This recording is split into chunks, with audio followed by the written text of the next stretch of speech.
Mesdames, bonsoir, monsieur, bonsoir. Bienvenue à ce nouveau rendez-vous de À vous la parole sur la chaîne de proximité et de Vivre Ensemble Info TV. Notre invité ce soir est bien connu sur la scène politique. Il est également bien connu sur le terrain de la défense des droits de l'homme, mais également de la maîtrise du droit électoral. Il le présente d'ailleurs comme un expert des questions électorales au Cameroun.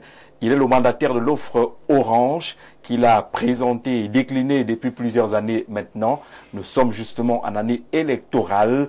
La voix de l'offre Orange est interrogée au moment où justement il nous propose solution 25 et nous donnera les détails dans le cadre de ce programme. Notre invité s'appelle Hilaire Kamga, universitaire, entre autres casquettes. Vous verrez qu'au fur et à mesure qu'on avancera dans ce programme, certaines de ces casquettes seront déclinées. Docteur, bonsoir et bienvenue. Bonsoir Jean-Jacques, bonsoir à tous les citoyens qui nous regardent et qui nous écoutent. C'est avec un vrai plaisir que je suis sur votre plateau. Quand une occasion est donnée pour édifier les Camerounais, pour partager un certain nombre de choses aux Camerounais, je suis disponible, mais désormais plus disponible pour perdre du temps. Merci pour cette disponibilité et on va le dire clairement aux téléspectateurs, l'invité vous appartient, c'est à vous qu'il répond par les codes qui vous seront communiqués au bas du petit écran. Toutes les questions sont naturellement autorisées ce soir. Nous sommes en pleine année électorale. C'est une année particulière pour quelqu'un qui travaille depuis des années sur des questions électorales. Ben écoutez, je suis là pour parler élection, bien entendu, pour parler tout ce qui tourne autour. Et je suppose que votre émission est ouverte à ceux qui veulent savoir. Oui. Et je ne suis pas disponible pour ceux qui ont du temps à perdre. Voilà. On va essayer de ne pas perdre le temps, voilà. Justement. Aujourd'hui, vous étiez au Congrès, on va le dire ainsi, et qui a investi Cabral Libby du PCRN comme candidat à la prochaine élection présidentielle. C'est un coup de hasard, c'est pas curiosité. Qu'est-ce qui vous a amené là-bas?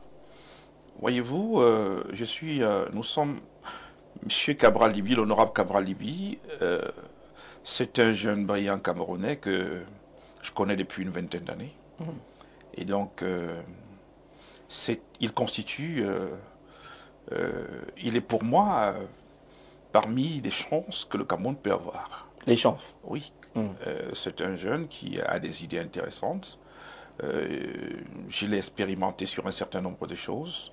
Et lorsqu'il a muté de la société civile vers les partis politiques, je l'ai regardé, je l'ai observé, et j'estime qu'aujourd'hui, malgré l'adversité qu'il rencontre, il est un espoir pour une partie des Camerounais, et je respecte tous les Camerounais, et à ce titre-là, quand il m'invite pour son congrès, surtout à la veille d'une élection présidentielle très attendue, il va de soi que je me sens obligé de donner mon image à la réussite d'un tel événement, et je profite de l'occasion pour le remercier de m'avoir donné, d'avoir pensé à ce que je puisse être là pour essayer de l'accompagner dans cette œuvre qu'il est en train de construire. Et j'ai été ravi de savoir, parce qu'en même temps c'est une bataille. Oui. Et je n'allais pas pour le spectacle simplement, j'allais aussi parce que le contexte l'oblige. Je sais qu'il a été face à une adversité. Justement, vous parlez de cette adversité, c'est la deuxième fois que vous évoquez adversité. Ouais. Elle a quelle couleur cette adversité-là? Non, mais je suis un Camerounais qui observe ce qui se passe et qui vit, qui subit ce qui se passe aussi. Et donc, quand il m'a donné son invitation, lorsque je suis allé en délégation. Donc j'ai dit à mon chauffeur, habille-toi de manière particulière et que je sois bien accompagné parce que peut-être qu'on s'en va pour une bataille. Ouais. Et je m'attendais à une bataille sérieuse et puis on était prêts, bien entendu, parce que quand vous avez un parti politique qui a tenu un congrès, qui a donné mandat à un citoyen comme Cabral Libby et que par la suite le même Minad qui avait adoubé cette opération se retrouve en train de lui mettre les bâtons dans les roues par-ci par-là et qu'on est dans un état de droit.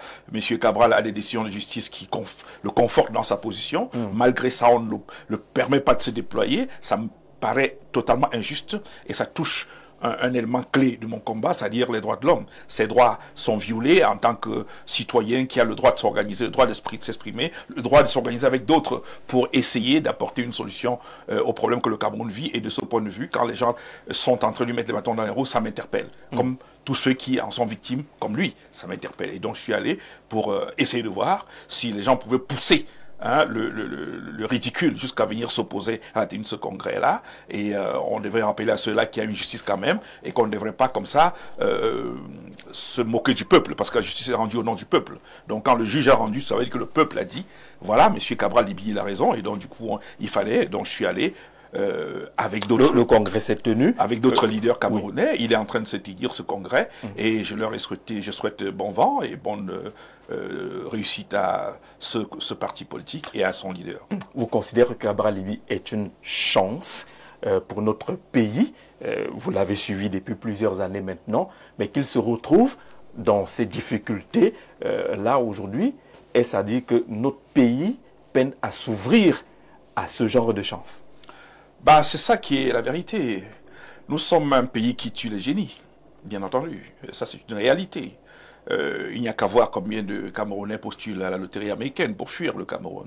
Il n'y a qu'à voir combien de Camerounais aujourd'hui sont devant les ambassades du Canada et autres pour essayer, ou sur Internet pour essayer de voir comment ils vont postuler pour être résident canadien ou je ne sais pas quoi encore. Il n'y a qu'à voir le nombre de Camerounais qui meurent dans la mer. Et vous comprendrez que nous ne sommes pas aujourd'hui dans un pays qui donne toutes les chances aux jeunes. Et quand je dis que ce jeune leader est une chance pour le Cameroun, il est une chance comme beaucoup d'autres Camerounais. Il inspire beaucoup de jeunes Camerounais, et en cela, il montre qu'on n'est pas obligé de s'exiler pour pouvoir faire des choses intéressantes. Il a un parti qui a plusieurs députés aujourd'hui, qui a plusieurs maires, et donc c'est une inspiration, c'est une chance, parce que beaucoup d'autres jeunes qui auraient voulu s'exiler peuvent trouver en lui et en son cadre une raison de rester.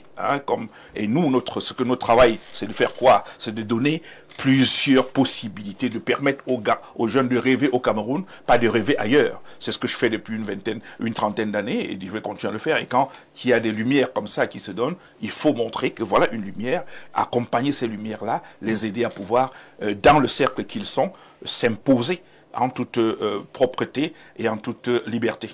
On entend quand même des voix qui se lèvent sur l'affaire Cabral Libye PCRN et qui disent, en guise de conseil, à Cabral Libye qu'il est encore temps de chercher un autre parti. Est-ce que c'est beaucoup trop facile comme cela? Mais je pense que si ces voix se levaient, avec ce qui s'est passé aujourd'hui, je pense que c'est une raison de plus pour que ces voix se calment. Pour la simple raison que M. Libye a bien voulu, et je tire un chapeau, il a bien voulu rappeler le cadre légal dans lequel s'organisait son congrès qui se tient sur 2 jours. Et donc, il a fait lire la déclaration de réunion. Oui. C'est très important. Et cette déclaration de réunion était pour le moins claire. C'est-à-dire, voilà, on autorise le PCRN à tenir son congrès. Et l'autorisation est donnée à M. Libye. C'est-à-dire, le récépissé de déclaration de réunion est donné à M. Cabral Libye, et en autorisant officiellement, permettant officiellement au PCRN de tenir son congrès. Il va de soi que ce congrès va sortir des résolutions. Il n'y a plus d'autorité qui serait en posture, que ce soit administrativement ou judiciairement, de pouvoir s'opposer aux décisions de ce congrès qui a eu l'onction officielle des autorités camerounaises.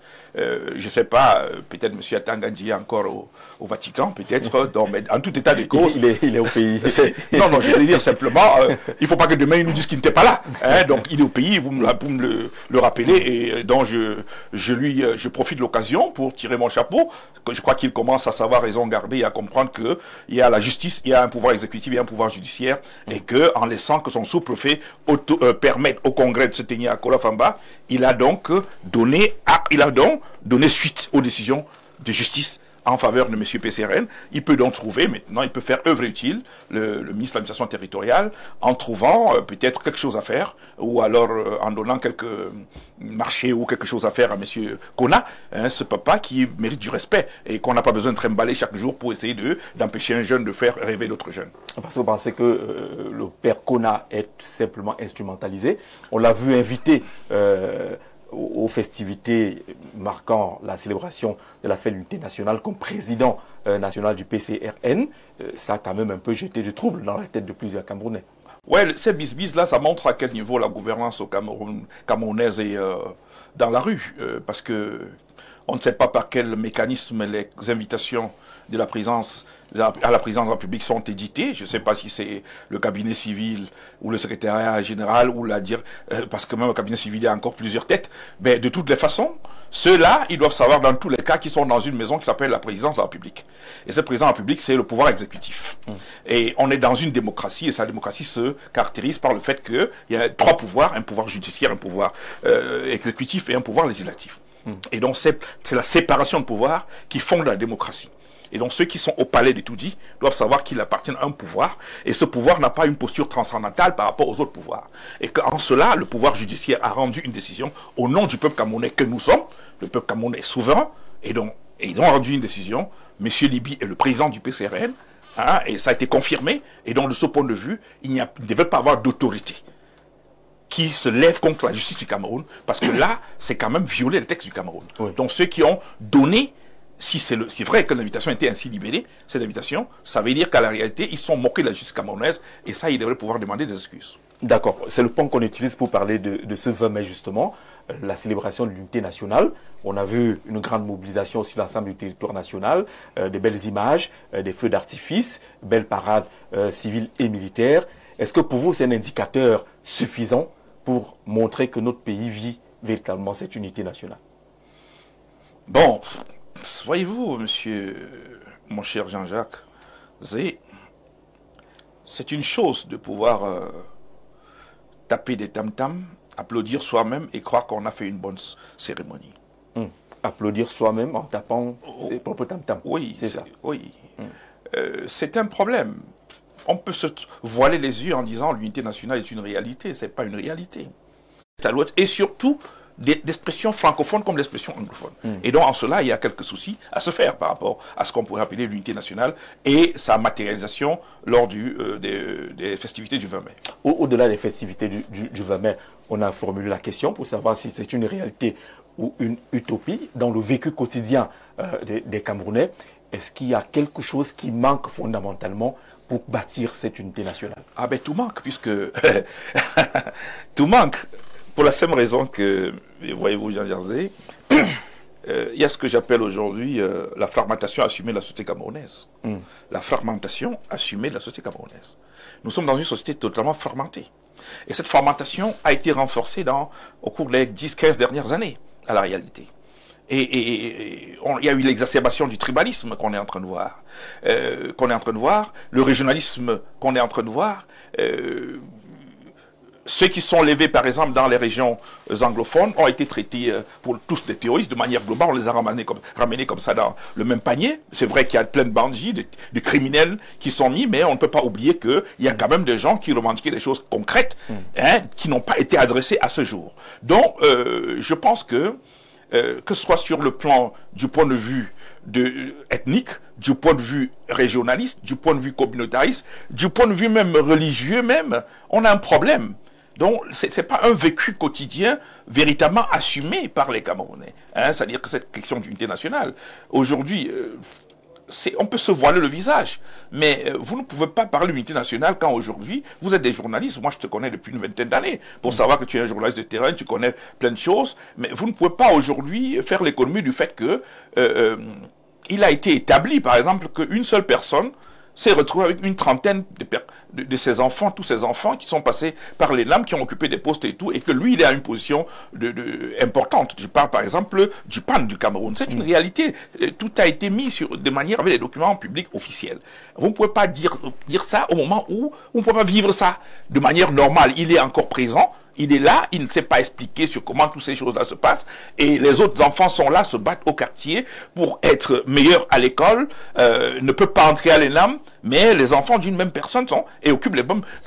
Et c'est ça se vit partout, de part et d'autre. Cette tribalisation de la société camerounaise, cette personnalisation, le fait que les institutions soient devenues la propriété de certaines personnes, parce que les mêmes personnes restent 10, 20, 30, 40 ans aux mêmes positions et finalement familiarise la gestion administrative des institutions. Vous ne pouvez pas dans ces conditions dire que les Camerounais se sentent à l'aise de voir ces choses-là. Non. Vous-même, vous les journalistes, vous devez dénoncer les directeurs généraux qui sont là depuis 25 ans. Et que donc, quand on retrouve, on voit épouse, le beau-frère de l'épouse, les enfants du frère, ainsi de suite, tout ça, ça occupe des postes de direction dans ces entreprises-là, dans ces entreprises publiques-là. Ça énerve. Ça fait que les Camerounais ne rêvent pas, puisque les gens vont finir l'école, ils n'ont pas envie de rester parce qu'ils disent c'est la chose de certaines personnes, pas d'autres personnes. Tout ceci ne peut pas être un ciment sur lequel on devrait fabriquer ou alors asseoir ce qu'on appellerait l'unité nationale. Il faut repenser cela. Justement, le tableau est suffisamment sombre à écouter ce que vous êtes en train de dire. Maintenant, s'il vous était demandé de proposer de manière concrète, parce qu'il y a eu des initiatives qui ont été prises par les pouvoirs publics, qui semblent, de votre point de vue, porter des résultats, s'il y a une sorte d'échelle de priorité, on commencerait par quoi pour aller vers cette unité nationale voulue par les Camerounais? Je vais vous décevoir. Je ne peux pas répondre à une telle question. Pourquoi? Pour la simple raison que c'est une question à prendre de manière holistique, de manière globale. Et cela suppose qu'il faut être en posture d'avoir les rênes de ce pays pour pouvoir implémenter une solution qui devrait permettre de résoudre ce problème. Parce que le régime qui est là aujourd'hui est essoufflé par rapport à cette question. Ils ne peuvent plus eux-mêmes. Ce n'est pas possible. Donc, c'est une question à laquelle je ne peux pas répondre parce que je n'ai pas les clés de gestion de ce pays. C'est M. Biapol et ses hommes qui sont là. Eux-mêmes, excusez-moi, ils ne donnent pas suffisamment, de pouvoir ou alors simplement de place aux institutions qu'ils mettent eux-mêmes en place pour résoudre certains problèmes, qui se sont imposés comme étant des priorités nationales. Écoutez, je prends l'exemple, par exemple, de la question anglophone qui est mise en. Oui. La question anglophone a fait naître une institution qu'on appelle la Commission nationale pour le multiculturalisme et le bilinguisme. Voilà. Alors, voyez-vous, cette commission a fait un premier travail. Je pense que cet exemple. Ils sont allés faire des enquêtes sur le terrain pour demander des idératas des populations anglophones. Qu'est-ce que vous voulez effectivement? Ils ont produit un rapport. À ce jour, est-ce qu'on a tenu compte de ce rapport? Pas du tout. Même le grand dialogue n'a pas fait de ça un document de base du travail fondamental. Donc, pour dire qu'à la réalité, je ne peux pas demander qu'on crée des nouvelles institutions, parce que celles qui ont été créées pour adresser ce genre de problèmes, on leur donne d'autres genres de missions, qui n'ont rien à voir avec ça. Donc, pour moi, pour que l'unité nationale existe, il faut que le Cameroun se recrée. M. Biya doit donner une chance, doit faire œuvre utile, en posant le dernier acte important qu'il faut pour que les Camerounais retiennent de lui, qui est quelque chose de good. Ce serait quoi? Qu'il se retire? Non, la seule chose à faire pour lui, c'est pas seulement qu'il se retire, qu'il crée les conditions d'une transition politique pacifiée. Est-ce qu'on a besoin de conditions spéciales, les Kamga? Il y aura une élection, le cadre est défini par la loi. Est-ce qu'on a encore besoin d'autres choses spéciales? Non, je ne suis plus de ceux qui se voilent les yeux. Quand une réalité est là, c'est ce qui me caractérise. C'est ça qui permet que mes adversaires sortent souvent des trous, de temps en temps, parce que je suis un homme vrai. Monsieur Biya, vous ne pouvez pas dire que le cadre est là, puisque lui-même, Monsieur Biya Paul, qui peut-être regarde votre émission, bon, il est très tard avec son âge, il doit se reposer aussi, mais lui-même, il a dit que le code électoral qui est là devait être changé. C'est M. Biya qui le dit. Au sorti de l'élection de 2013, après son adresse à la nation, en décembre 2013, c'est de dire on doit regarder cette affaire-là. Alors qu'on vient d'adopter, on a adopté en 2012. Oui. Donc lui, il dit déjà qu'il y a un problème. C'est M. Biya Paul. Après ça, on a eu, après 2013, il y a le rapport ELECAM 2013 de 2018-2020. Tous ces rapports concluent dans leurs recommandations à des aménagements apportés sur le cadre légal de dévolution de pouvoir au Cameroun. Vous le savez très bien, depuis pratiquement 25 ans, je travaille pour l'amélioration du cadre légal des élections au Cameroun. Toutes les missions internationales d'observation qui sont arrivées à la conclusion qu'il faut réaménager le cadre légal. Des partis politiques se sont constitués en groupe, plateforme que vos caméras ont couvert dernièrement par exemple, pour sortir un texte propositionnel de l'amélioration du code électoral. La société civile, à laquelle j'appartiens, les principaux leaders, ont travaillé pendant des mois pour produire des éléments propositionnels d'aménagement du code électoral. J'ai sorti un ouvrage de près de 260 pages qui est intitulé « Raid sur la démocratie, les 100 problèmes du code électoral ». C'est pour dire quoi? Pourquoi je cite tout ça? Pour dire que tous les acteurs sérieux sont arrivés à la conclusion que le cadre juridique de dévolution de pouvoir qui est consacré par le code électoral et la Constitution sont insusceptibles de produire des élections libres, justes, transparentes et donc démocratiques. Donc tous les acteurs, y compris M. Biyapo, sont arrivés à cette conclusion. Donc vous ne pouvez pas aujourd'hui sur un plateau me dire que M. Biya doit seulement, il y a les élections, ça permettrait de résoudre le problème. Puisque M. Biya sait que les élections ne peuvent pas être bonnes avec ce code, puisqu'il l'a dit lui-même. Et moi, j'ai dit que ça ne peut pas être bon. Donc, on ne peut pas attendre que c'est par le code qui est là qu'on arrive à de bonnes élections. Quand j'ai fini par du code, parce que les élections, c'est le cadre juridique et les institutions. Oui. C'est-à-dire que c'est l'arsenal juridique et les institutions. Les institutions en charge de la mise en œuvre du cadre légal. Et ces institutions, c'est quoi? Élection de Cameroun. On est d'accord. Voilà. Avant d'arriver aux institutions, il est Kamga, le Camerounais qui vous écoute aujourd'hui, peut-être qu'il n'a pas bien suivi la sortie du président en 2013, se demande finalement à quel niveau se situe le problème dans ce cadre qui est défini par le code électoral ou la Constitution. À quel niveau se situe le problème qu'on a laissé passer par exemple en 2011, qu'on a laissé passer en 2018? À quel niveau exactement peut se situer le problème qui amènerait à ne pas avoir de bonnes élections? Attends, la question, si vous la précisez, ça m'intéresserait. C'est pour dire que vous voulez que je parle des problèmes qu'il y a dans le code ou des problèmes qui empêchent que les élections soient libres? Oui. Je ne sais pas. Sur le deuxième aspect, qu'est-ce qui empêcherait que les élections soient libres relativement à ce qui est dit dans le code électoral ou la Constitution? Non, j'ai dit que le code n'est pas bon. Oui, il n'est pas bon. Bon, tout le monde peut dire qu'il n'est pas bon. Oui, non, est-ce qu'il n'est pas bon? Je l'ai démontré. Je t'ai dit que j'ai fait. Je te dis pas puisque vous le savez très bien. Vous maintenant les téléspectateurs, les principaux journalistes le savent. Si je fais un ouvrage sur 100 problèmes du code, bon, votre émission qui va durer 1 heure ou 1 heure et demie, ça ne peut pas permettre de dérouler sans problème. Mais simplement, je dis, nous avons été victimes d'une grosse escroquerie politique en 2012, parce que j'ai été au cœur, pas au cœur, en front line du combat pour qu'on parle des lois électorales vers un code électoral. Et à ce sujet, j'ai été consulté à plusieurs reprises à la demande de M. Biyapo lui-même, pour donner mon expertise par rapport à ce problème, au regard des publications qui avaient été mises sur la table. Mais malheureusement, la production d'un code électoral, à travers une codification à droit constant, n'a pas permis qu'on extirpe des lois électorales les problèmes qui étaient posés dans les lois de 1991 et 1992. Et donc, on arrive à quelque chose qui est effectivement ce qui existait avant. Mais dans une posture de régression. En termes on aurait attendu une évolution dans le processus, mais c'est une régression. Je vais vous citer quelques exemples.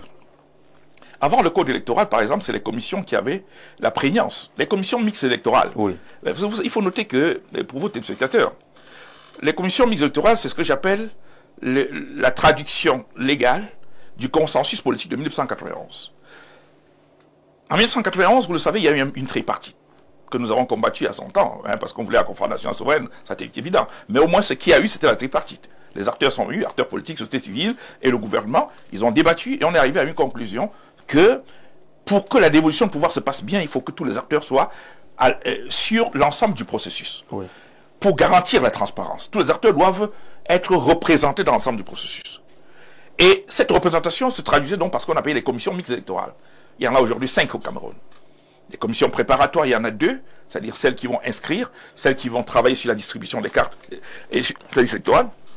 Et ensuite, il y a la commission locale, la commission départementale, la commission régionale, et enfin la commission nationale de supervision. Maintenant, pendant que c'est les commissions qui faisaient le travail dans les lois avant 2012, dans le code, on a dit, elle est comme fait en relation avec les commissions. Vous voyez, l'expression a changé, mais ça désubstantialise le rôle des commissions, qui devient simplement des accompagnateurs d'élections de Cameroun. Et donc, tout est là-dedans. Ça, ce n'est qu'un exemple pour dire que les commissions ont été désubstantialisées dans leur mission. Malgré notre bataille, pour lesquelles on voulait que les commissions soient financées, on a dit qu'on a prévu à l'article 297, je crois, le financement des commissions, mais on n'a pas créé, on n'a pas organisé de manière contraignante la manière dont l'ECAM devait faire pour que tous les commissaires puissent avoir le financement nécessaire pour participer aux travaux des commissions. Et là, si les commissaires ne peuvent pas participer, le processus électoral ne peut pas être jugé, ne peut pas être vu comme transparent. Le deuxième élément, on n'arrive pas aujourd'hui, personne ne peut constater la fraude le jour de l'élection, comme vous le savez très bien. Puisque constater la fraude, c'est qu'un huissier devait pouvoir travailler. Or, les huissiers travaillent aux heures ouvrables. Et dans les jours et jours ouvrables. Aux heures et jours ouvrables. Oui. L'élection se passe un jour férié, hein, qui est déclaré férié. Donc un dimanche qui va être déclaré férié, qui ne permet pas qu'un huissier puisse faire son travail. Qui va donc constater? Il faudrait saisir un tribunal qui va maintenant ordonner qu'on puisse le faire. Or, vous saisissez le tribunal quand? Parce que quand on a saisi, il y a eu des expériences de saisie de tribunal. On dit, mais le tribunal, il ne peut pas rendre une décision sur une présomption d'une fraude qui va arriver alors que rien n'est arrivé. Il n'y a pas un flagrant, il n'y a rien. Comment est-ce qu'il va rendre une décision sur ce qui n'a pas existé? Alors donc, du coup, le système électoral camerounais ne permet pas de constater, avec un document qui a une valeur juridique fiable, de constater une fraude. De constater le bourrage des urnes, par exemple. Le troisième élément, la biométrie, que nous avons revendiqué, il n'y a pas de biométrie. Or, la biométrie seule, parce que notez que j'ai fait un ouvrage qui recense 49 techniques. Aujourd'hui, on a 53 techniques de fraude électorale. Or, les fraudes sur le fichier électoral représentent pratiquement 37% de l'ensemble des fraudes électorales. Donc, le fichier électoral, lui seul, peut permettre 37% de types. Et ça, 37, c'est environ une vingtaine, hein, une quinzaine de types de fraude qu'on peut faire avec. Or, la biométrie véritable, la biométrie électorale, aurait permis éventuellement de réduire le nombre de fraudes par le fichier. Or, on nous a donné quoi? On nous a donné autre chose qui n'a rien à voir, peut-être d'informatisation, parce que j'appelle pas ça. Parce que le droit électoral, c'est aujourd'hui comme une science électorale, dont la biométrie électorale renvoie à des choses bien précises. Ce qu'on a aujourd'hui n'a rien de biométrie. Je ne veux pas dire que il faut, dans tout système électoral, partout dans le monde, une biométrie électorale totale pour qu'il y ait transparence. Hein? On n'a pas besoin de ça aux États-Unis pour que ça fonctionne. Non, pas du tout. Parce que le système d'identification, le système d'identité, le fichier d'identité nationale, hein, ne souffre de rien. Quand vous êtes né, après un certain âge, vous êtes basculé directement dans le fichier des électeurs. Donc il n'y a pas besoin d'aller vous inscrire encore. Or, ici, parce qu'il y a une présomption de fraude, il y a une suspicion des acteurs qui participent à la dévolution de pouvoir, il fallait la biométrie. La biométrie suppose, comme je l'ai toujours rappelé, l'identification première phase, où vous donnez les empreintes, si on a choisi les empreintes, ou l'iris, et l'authentification deuxième phase qui se fera dans les bureaux de vote. Il faut donc des kits pour identifier. Donc, je peux citer comme ça autant de problèmes. On sait que vous avez beaucoup travaillé là-dessus, les ouvrages peuvent le témoigner. Nous sommes maintenant à quelques semaines de la convocation du corps électoral. Est-ce qu'il n'est pas tard d'évoquer les questions liées encore au code électoral, avec le risque que cela peut déclencher? La présomption de fraude peut arriver finalement à décourager beaucoup. Bon, vous savez que mon combat que je mène continue et reste le premier combat que je mène, et chaque jour je rappelle au moins par un poste, les gens doivent aller s'inscrire. Je veux des soldats électoraux. J'ai lancé l'opération 15 millions de soldats électoraux, que vous savez très bien, oui, pour que tous les Camerounais puissent être inscrits. Et il nous reste environ un mois pour s'inscrire. Il faut que tous les Camerounais continuent d'aller s'inscrire parce que la masse critique électorale résout tous les problèmes. Donc je ne voudrais pas que les gens se lancent dans un quelconque découragement, alors que nous sommes à une phase où il faut, c'est la masse critique. Parce qu'en fait, je ne suis pas dans un discours défaitiste, pas du tout. J'ai été dans les missions d'observation, dans 17 missions d'observation, dans 14 pays. Et donc, je vais dire, la théorie de la masse critique électorale que je vends depuis des années est au cœur du dispositif antifraude. Et la masse critique électorale, si on pouvait la convertir au niveau national, parce que qu'est-ce qu'on appelle la masse critique électorale, monsieur Jean-Jacques Zey? C'est le minimum de citoyens dans une localité capable d'assumer sa citoyenneté en allant s'inscrire, retirant sa carte, qui vote et qui soit capable de défendre le vote. Oui. Ce minimum-là, lorsque vous avez un seuil, on peut dire dans un village ou une brigade de gendarmerie qui a peut-être 12 personnes, 12 officiers, vous pouvez avoir simplement 100 personnes qui constituent la masse critique électorale locale, MCEL. Ceux-là, s'ils se lèvent tous, le poste de gendarmerie qui est là, ils sortent tous leurs armes, ils ne pourront pas tenir face à ces gars qui seront debout pour dire... Et cette masse critique électorale s'est déjà exprimée dans plusieurs localités. Dans mes ouvrages, je le rappelle. Aujourd'hui, tout le monde en parle. Dans le Noun, vous ne pouvez pas frauder, par exemple. C'est pas possible. Parce qu'il y a une tradition de masse critique électorale locale, active, qui est là. Dans le Mancon à l'époque, c'est-à-dire Bamenda, on ne pouvait pas frauder. Dans l'Union Ekele, que ce soit sous leur UPC ou sous leur PCRL, c'est pas possible de le faire. À Douala 3e, Douala 5e, c'est impossible que vous réussissiez à le faire parce qu'il y a une masse critique électorale locale. Et il y a peut-être d'autres localités comme ça, monsieur Dakoli Dassala ou le MDR dans sa région là-bas gagne toujours parce qu'il y a une masse critique locale. Le RDPC n'a jamais réussi à entrer dans le bastion du MDR là-bas de manière substantielle. Donc pour dire que on peut, malgré un système électoral mauvais, obtenir des résultats si on réussit à créer la masse critique électorale. Mais pour l'instant au Cameroun, on n'a pu créer que des masses critiques électorales locales. Or, il faut être capable de muter, de créer la relation entre la MCEL et la MCEN. La masse critique électorale nationale. Et donc, qui est l'agrégation des masses critiques électorales locales. Donc, et il faut trouver donc la mécanique qui va permettre que... Justement, trouver cette mécanique-là. Les partis politiques de l'opposition ne sont pas forcément d'implantation nationale. Comment réussir à mettre en place cette masse critique électorale nationale? C'est pour cela que je suis un fervent militant d'une dynamique collective des forces. Parce qu'en l'état actuel des forces et de la désagrégation de la société telle qu'on est en train de voir, il y a pas des micro-leaders, il y a des leaders avec des micro-bases. Si on peut parler comme ça. Oui. Il y a des leaders nationaux avec des grands aura, mais avec des micro-bases. Des bases qui ne peuvent pas encore construire la masse critique électorale nationale. Or, si on prend toutes les forces que les uns et les autres ont de part et d'autre et qu'on met ensemble, ça crée forcément la masse critique électorale nationale et ça résiste à tous les types de fraudes. Et donc, notre combat qu'on mène aujourd'hui, c'est de pouvoir susciter la création, la dynamique qui va permettre l'émergence d'une masse critique électorale nationale. Parce que c'est la masse critique électorale nationale qui va permettre, comme ça s'est vu dans d'autres pays, qu'un résultat électoral ne pourra pas être inversé. Parce que le peuple lui-même, agrégé en masse critique électorale nationale, va se convertir en masse critique populaire, et donc défendre-la. Parce que, et l'armée ne pourra rien. Pas parce qu'elle est incapable, mais parce que même au Cameroun, on a une armée citoyenne. On a des gens dans notre armée, tous les corps confondus, il y a des gens qui sont attachés aux droits de l'homme. J'en connais beaucoup. Il y en a beaucoup qui sont passés par mes formations. Et je vois le travail qu'ils font sur le terrain. Et on a donc, dans l'armée, on n'a pas que des voyous que les gens essaient de peindre. On a des gens capables. Et lorsqu'ils verront que le peuple est dans la rue pour exiger tout simplement que le droit soit respecté, et ils ne vont pas être une armée au service d'un individu, que ce soit d'un opposant ou de quelqu'un au pouvoir. Ils seront une armée au service de la République et du peuple. C'est pour ça que j'estime que la clé, c'est la masse critique électorale nationale. Si on le fait de façon schématique, votre regard, c'est quoi? C'est une coalition des forces de l'opposition, avec cet avantage que chacun peut avoir sa micro-masse critique électorale et l'ensemble peut créer justement la masse critique électorale nationale. C'est dire que vous êtes favorable à une candidature, une coalition de l'opposition?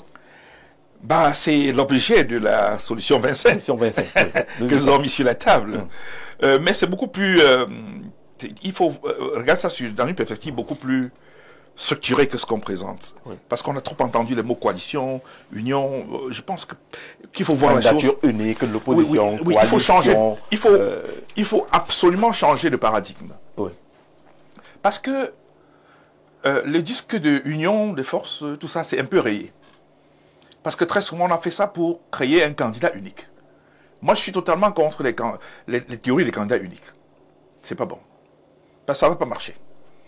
Parce que même si vous êtes face à un pouvoir antidémocratique, vous décidez d'avoir un candidat unique, il va créer d'autres candidats.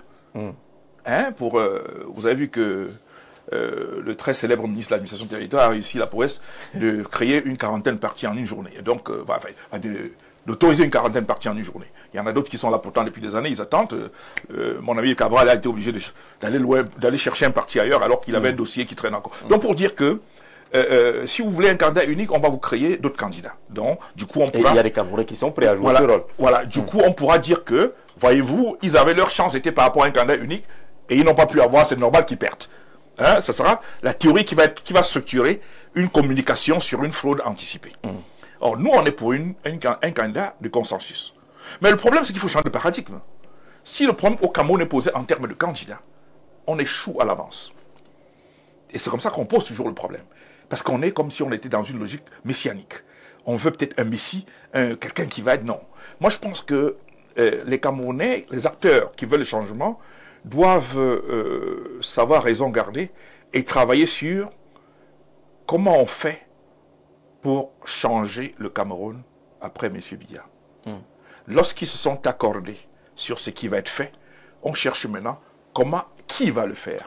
Et le qui, tant qu'il renvoie un individu, pour moi, c'est loin des idéata de ce que le peuple veut. Le peuple veut des choses, peut-être n'a pas les moyens, les matériaux intellectuels pour l'exprimer, mais ce qu'il veut, c'est un changement structurel. Et ça, on ne peut pas le confier à un seul individu.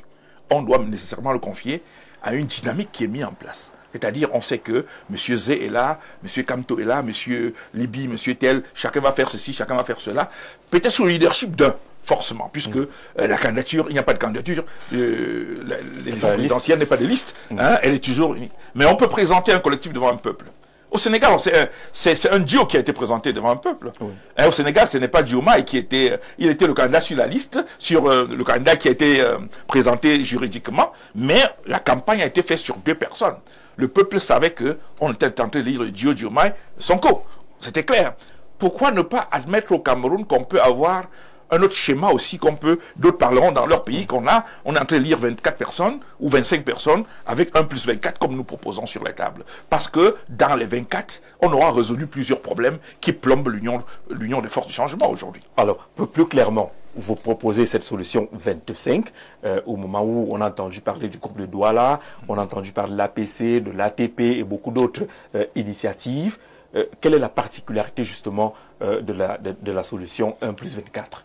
D'abord, il faut comprendre que 1 plus 24, c'est un président de transition et un conseil supérieur de 24 personnes. Parce que nous postulons qu'on est dans une phase où le Cameroun est arrivé à une décrépitude très avancée. Il y a une fragmentation assumée de la société, comme j'aime le rappeler. Et cette fragmentation assumée de la société, ça veut dire quoi? Ça veut dire que en 2025, on a réussi la prouesse à amener les Camerounais à se lire, dans la plupart des cas, selon les origines ethniques. C'est une réalité. J'ai fait des débats dans votre chaîne ici, qui m'ont coûté beaucoup, parce qu'après on m'a laminé sur les réseaux sociaux. Bon, comme je suis la tontine, comme on le dit. Comme je suis immunisé, ça me préoccupe plus, je mène le combat depuis... Ah, vous nous donnerez ce vaccin. Depuis 30 ans. Et donc, quel que soit ce qu'on a à dire et faire, moi, ça ne me préoccupe pas, je suis focus sur l'objectif que je recherche. Mais simplement, il faut noter que on est arrivé à un niveau où les Sawa, par exemple, je prends que quelques exemples. On leur a martelé qu'il y a des gens, des étrangers qui sont venus s'occuper de leurs terres, de ceci et tout et tout. Et c'est naturel que quand vous avez entendu ça plusieurs fois, et vous vous posez la question qu'en fait, est-ce que c'est pas vrai un peu là Et ça vous pousse à vous recoquiller sur vous-même et à penser que peut-être pour résoudre le problème, il faut qu'un Sawa soit au pouvoir. Donc c'est normal. Et vous avez les Bamileke qui disent, partout on dit, c'est les Bamileke, ils sont envahisseurs, ils ont fait ci, ils ont fait ça. Et à un moment donné, ils se disent, mais attends, si tout le monde nous dit ça comme ça là, ça veut dire qu'en fait, notre sécurité, ce n'est que lorsqu'on va prendre la présidence. Et donc, du coup, ce discours commence à irriguer les sociétés bamileke. Et vous avez les femmes qui, on leur dit, si les bamileke prennent le pouvoir, là, c'est dangereux. Si c'est si. Et donc, du coup, il vaut mieux qu'on garde un femme au pouvoir. Et donc, du coup, des gens qui ne sont pas très avisés ne réfléchissent pas plus loin. Ils se disent, mais tant qu'à faire, même si c'est la photo de Biya Beta qui reste là, parce que les autres qui arrivent là, on n'est pas sûr d'eux. Et donc, on peut multiplier. Vous avez des nordistes je suis dans le Grand Nord, j'ai travaillé beaucoup, puisque j'ai beaucoup de structures qui évoluent là-bas. Vous arrivez là-bas, 10 millions. Pourquoi est-ce que 10 millions de nordistes marchent? Parce que vous allez dans les petites communautés, on leur a fait comprendre des choses qu'ils finissent par assumer que c'est vrai, que c'est... Depuis qu'Aïdjo est parti, ils sont dans les problèmes, même le corps n'est pas rentré, c'est compliqué, leur vie c'est parce qu'un ordi n'est pas au pouvoir. Et donc du coup c'est légitime qu'ils estiment que c'est le temps pour qu'un ordi... Je peux multiplier les exemples. Et les anglophones pour finir par là, ils disent bon, nous on s'est levé pour dire que nous sommes maltraités et tout, finalement on dit que nous sommes des terroristes, on est ceci et tout. Est-ce que la solution c'est pas que finalement un anglophone prenne le pouvoir? Donc j'ai multiplié les exemples comme ça. Pour dire que voilà ce que j'appelle une fragmentation assumée de la société, de plus en plus. C'est-à-dire que les communautés assument leur retour sur soi. Quand vous êtes dans une situation comme celle-ci, il faut trouver, c'est une situation exceptionnelle, il faut trouver une solution exceptionnelle. Oui. Il faut donc que ces communautés-là, ces groupes-là, ethniques, religieux, communautaires, régionalistes et tout ça là, trouvent leur compte dans le modèle que vous proposez. Si ces groupes ne trouvent pas leur compte, ils ne vont pas être intéressés par ce que vous proposez. Nous sommes dans une situation comme en Côte d'Ivoire, parce que à l'époque j'ai eu des problèmes, parce que j'avais analysé la situation en Côte d'Ivoire, et j'ai dit, monsieur, Barbeau va forcément perdre l'élection. Alors que Barbeau, c'était celui que je soutenais. Mais j'ai dit, il va perdre l'élection. Je l'ai dit sur le plateau, y compris sur votre plateau, vous étiez à Canal 2 à l'époque. Et donc, il manquait, vous manquiez d'experts pour venir me parler de la question parce que tout le monde fuyait. Mais moi, comme j'aime prendre des balles, je suis venu quand même. Mais parce que les données du terrain, moi j'ai travaillé à Abidjan, je continue de travailler. Je suis l'expert droits humains des aires protégées de Côte d'Ivoire, l'expert international, jusqu'au maintenant. Aujourd'hui, là où je vous parle. Et donc, je connaissais un peu la Côte d'Ivoire et j'ai dit, la fragmentation de la société ivoirienne à ce moment ne permet pas le débat ethnique, donc le reste ça compte pas. Il est ethnique et régional, c'est-à-dire qu'on parle Béti, on parle Andiola, bon, voilà. Donc quand même Ouattara vient faire son truc avec Barbeau, le débat, c'est juste pour le spectacle, puisque chacun sait qui il va voter. C'était une fragmentation assumée. Au Cameroun, on est dans une fragmentation assumée maintenant. Il faut donc trouver une équation, une équation qui va permettre à tous ces groupes fragmentés de se retrouver et que chacun ait des arguments pour aller convaincre sa base. Or, comment le faire si ces personnes ne sont pas intégrées dans la dynamique de gouvernance? Le gars du Grand Nord, sera difficile pour lui d'aller dire que bon, on est arrivé à Yaoundé là, on a décidé que bon, c'est Gabra Libi qui va être notre candidat. Vraiment, sans dire autre chose. Ça va être compliqué à expliquer. Ça va être compliqué. Et donc, nous on dit, dans ces conditions, il faut 24 personnes comme Conseil supérieur des citoyens, et ces 24 personnes vont être représentatives de ces courants de société qui représentent l'électorat camerounais. Donc chaque groupe va se retrouver à l'intérieur des 24. Et comme dans la transition que nous suggérons, il y a des responsabilités assumées, la Commission nationale d'audit, la Commission vérité et conciliation, la Commission du droit des réformes constitutionnelles, il y a plein de structures qui vont être là. Chacun des 24 a quelque chose qu'il gère. Ce n'est pas une question de répartition de gâteau national, c'est une question d'avoir une responsabilité que tu rentres vendre et que tu dis j'ai la clé pour contrôler la transition, soyez rassurés. Voilà donc. Et le président de transition qui va être le 1 sera celui qui va naturellement représenter l'État, mettre en place son gouvernement, mais qui ne s'occupera pas de la gestion des institutions qui vont produire la Troisième République. Ça, c'est comme ça la mayonnaise. Et donc, c'est ce que j'appelle une dynamique transactionnelle de pouvoir de transition. Cette dynamique transactionnelle voudrait qu'on s'assoie, on négocie. Et sur cette négociation, chacun a quelque chose à perdre. Je parle des principaux leaders, des principaux personnes qui aspirent. Chacun a quelque chose à perdre et chacun a quelque chose à gagner. Celui qui accepte d'être le président, qui va être celui qui a notre vert ou jaune pour se balader partout et qui va nommer son gouvernement, qui va gérer tous les différents ministères, sauf la défense et tout ce qui est sécurité.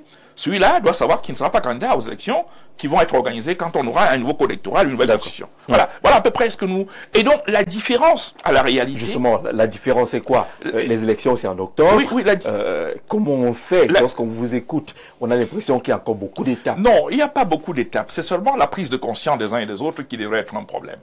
La différence, c'était que, comme je viens de vous dire, c'est que nous prônons la gestion collective du pouvoir. Il ne s'agit pas que les gens fassent l'union pour le changement, pour produire un candidat. Il s'agit qu'on reproduise pratiquement 92. Et dans une version améliorée. Reproduire 92 veut dire quoi? On décide d'abord qu'on veut gérer pendant 3 ans, et voilà l'essentiel, ce qu'on a à faire. Et qui va faire quoi? Parce qu'en 92, à l'élection en 92, on savait qui va être premier ministre, on savait qui va être ministre. Donc tout ça a été un peu carrément réparti. Donc c'était pas un dialogue de sourds ou alors un marché de dupes. C'était clair. Or aujourd'hui, on s'amène avec chacun avec un agenda caché, on veut choisir un candidat qui lui va aller décider de ce qu'il veut à la réalité. Voilà la différence. C'est-à-dire, la différence c'est la gestion collective de la transition dans le cadre d'un contrat acté à la réalité. Ça, c'est ce qui est. Et c'est après ça maintenant qu'on dit qui fait quoi, qui va faire quoi pendant cette transition-là. Et le président, qui est le 1, va être désigné, et les 24 autres vont être désignés avant qu'on présente au peuple le collectif qui va gérer. Ça peut se faire en 2 semaines. La preuve, dans les semaines, dans les jours qui suivent, on aura une grosse rencontre. Nous espérons que ce sera dans une grande chefferie traditionnelle au Cameroun. Et tous les leaders qui ont compris l'enjeu pas des solutions 25 forcément, pas du Parti citoyen, qui ont compris l'enjeu de cette collectivisation des forces et de la gestion partagée de la transition, les gens vont se retrouver. Et puis on rendra compte au peuple. Est-ce que vous n'arrivez pas un peu sur le tard avec cette proposition? Les autres ont déjà pris un peu de l'avance. La TP a pris de l'avance, la PC a pris de l'avance. Le groupe de Douala dit avoir déjà rencontré les principaux leaders qui ont donné leur position et les différentes propositions. Vous arrivez maintenant avec solution 25, au moment où les Camerounais veulent voir qui finalement va incarner ou conduire la bataille contre le candidat du RDPC. J'avoue que vous pouvez avoir peut-être une part de raison, peut-être. Mais votre séquenciation n'est pas la bonne, à la réalité. La solution 25 est présentée au public à un temps un peu court, oui, mais à un temps suffisamment correct avant les candidatures, bien entendu. Et les groupes que vous avez cités, certains peuvent dire qu'ils sont venus avant, c'est comme ça, ou bien le groupe de... Je ne vais pas citer, je ne vais pas de polémique là-dessus, mais il faut noter que nous sommes là dans une version améliorée de l'Off-Orange, que vous connaissez très bien. Oui. Et donc, je n'invente pas la roue. L'Off-Orange que j'ai mis sur la table avec le candidat Toumi et bien d'autres personnes, c'est cette version améliorée. C'était la solution 22, nous sommes en solution 25, et on a recontextualisé les mêmes choses, les mêmes éléments du contexte de 2008 sont là, et on recontextualise pour présenter. Donc, s'il y a une question de chronologie, de séquence, peut-être que la phase publique aujourd'hui arrive à être présentée peut-être...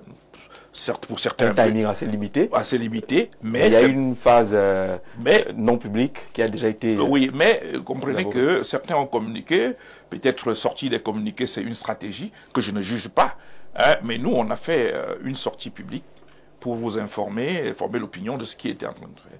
Et après, on est passé à une deuxième phase qui était de rencontrer, de saisir officiellement tous les leaders, la plupart des leaders les plus en vue, hein, que ce soit les partis politiques ou la société civile, hein, et les candidats déclarés. Tous ont reçu leur correspondance de manière officielle. Peut-être s'il y en a qui nous regardent et qui n'ont pas reçu, qui m'en excusent, peut-être que c'est le secrétariat de la dynamique qui n'a pas fait bien son travail. Tous ont reçu et nous sommes en train de recevoir les réactions, hein, plus ou moins positives, hein, mais on reçoit les réactions des uns et des autres. C'est pour ça qu'on va pouvoir on projette cette réunion dans la première semaine du mois de juin et les dates vous seront communiquées officiellement. Peut-être on est en train de réfléchir. Mais dans les toutes 2 prochaines semaines, là, on aura ces rencontres de l'ensemble des forces de changement qui souhaitent ou alors qui pensent que la dynamique collective est encore utile. Même si nous avons 1% de chance pour donner une chance à cette opération, nous allons exploiter. Même si c'est 1% de chance qu'il y a, il faut exploiter. Maintenant, il y a des candidats sérieux qui se sont prononcés, déjà. Et chacun a ses chances dans ses fiefs, mais peut-être qu'il faut un électrochoc. Il faut trouver le moyen, c'est notre contribution. D'autres en ont mieux que peut-être nous, mais pour l'instant, nous travaillons sur la contribution que nous mettons sur la table. Alors, pendant que vous venez avec cette contribution, le débat politique tourne autour des conditions d'éligibilité. On a tous appris désormais à ouvrir le code électoral et voir qui peut être candidat à cette élection-là. Il y en a qui sont sérieusement préoccupés par cette question-là.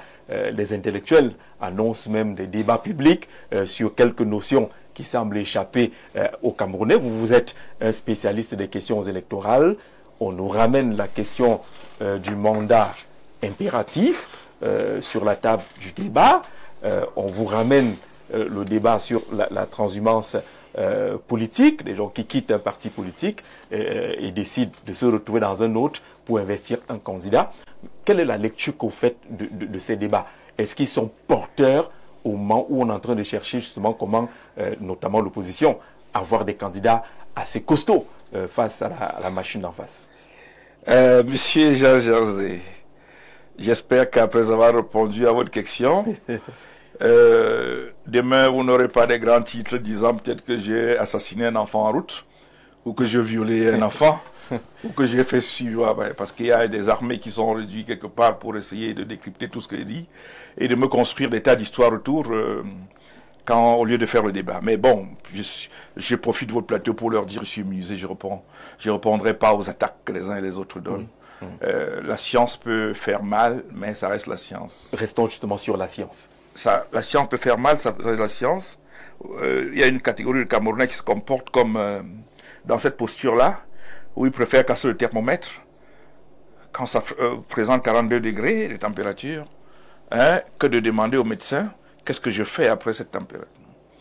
Mais bon, puisqu'il y a au moins d'autres Camerounais qui veulent quand même savoir, parlons-en. Je voudrais commencer par dire un préalable, et votre plateau me permet de le dire. Tout débat qui n'est pas problématisé conduit toujours à des conséquences graves. Pour des gens qui sont sérieux, ça peut leur perdre du temps. Mais il faut toujours, lorsqu'on est dans un milieu intellectuel, problématiser. C'est-à-dire, quel est le point d'achoppement? Le débat au Cameroun est en train de prendre du plomb dans l'air pour la simple raison que très souvent on commence un sujet, vous êtes en train de répondre sur le sujet et on conclut sur autre sujet. Ah oui. Et ça veut dire qu'au départ, on n'était pas d'accord sur la problématique. Qu'est-ce qui faisait problème? Quelle était la question centrale qui faisait l'objet de débat? Alors, j'ai répondu à des questions qui m'ont été posées et après on m'a dit que j'étais contre la candidature de M. Kamto. C'est sur votre plateau que je le dis encore. Or, j'ai mis des gens au défi de me dire dans quelle chaîne, sur quel écrit, sur quel article, j'aurais prétendu que j'étais contre la candidature de M. Kamto. Parce que je ne me suis jamais prononcé là-dessus. Le président Kamto a toutes ses chances. Et je n'ai pas à être contre la candidature. Contre ou pour, je ne suis pas membre du MRC. Mais il représente une partie de l'opinion qui a besoin de le voir candidat. Et je me suis donc prononcé sur une question technique qui m'a été posée. Et on m'a attribué des tas d'autres choses.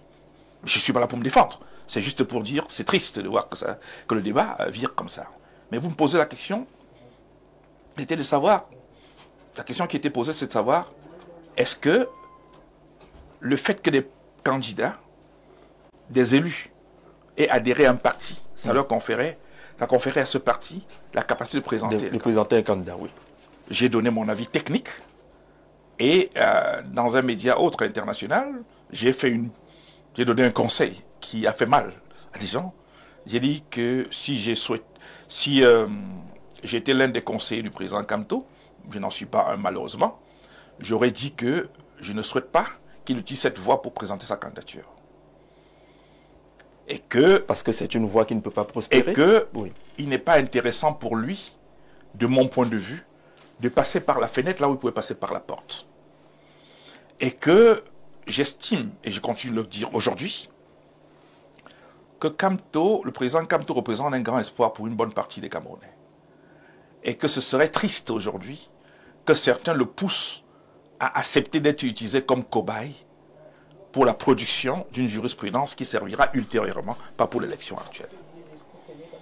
Qu'est-ce que ça veut dire concrètement? Ça veut dire qu'il ne serait pas intéressant qu'on amène la candidature de Kamto à se retrouver à un conseil constitutionnel qui va maintenant interpréter la loi à sa manière et rendre une décision qui n'aura pas la possibilité, sur laquelle on n'a pas la possibilité d'y revenir. Parce que si on rejette la candidature, il n'y a rien qui peut être fait. Alors que ce serait plus simple, sur une dizaine de partis qui existent aujourd'hui, d'en prendre un comme Cabral a fait, d'avoir une candidature sur laquelle le Conseil constitutionnel ne pourra rien faire. C'est ce que j'ai suggéré. Et je continue de le dire aujourd'hui. Pas parce que je suis contre, au contraire, mais parce que j'estime que c'est une grosse responsabilité pour ceux qui vont pousser le prof Kamto, qui est l'un des meilleurs juristes du monde, à aller vers une voie que lui-même il sait que c'est une voie sans issue. Au regard de qui est au Conseil, au regard du contexte, au regard des ambiguïtés qu'il y a dans le cadre légal aujourd'hui.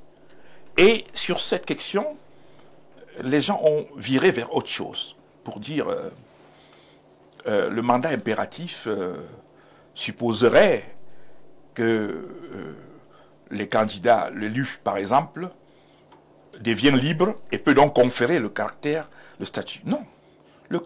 Le mandat impératif, effectivement, donne la liberté à l'élu au Cameroun, conformément à l'article 15 de la Constitution.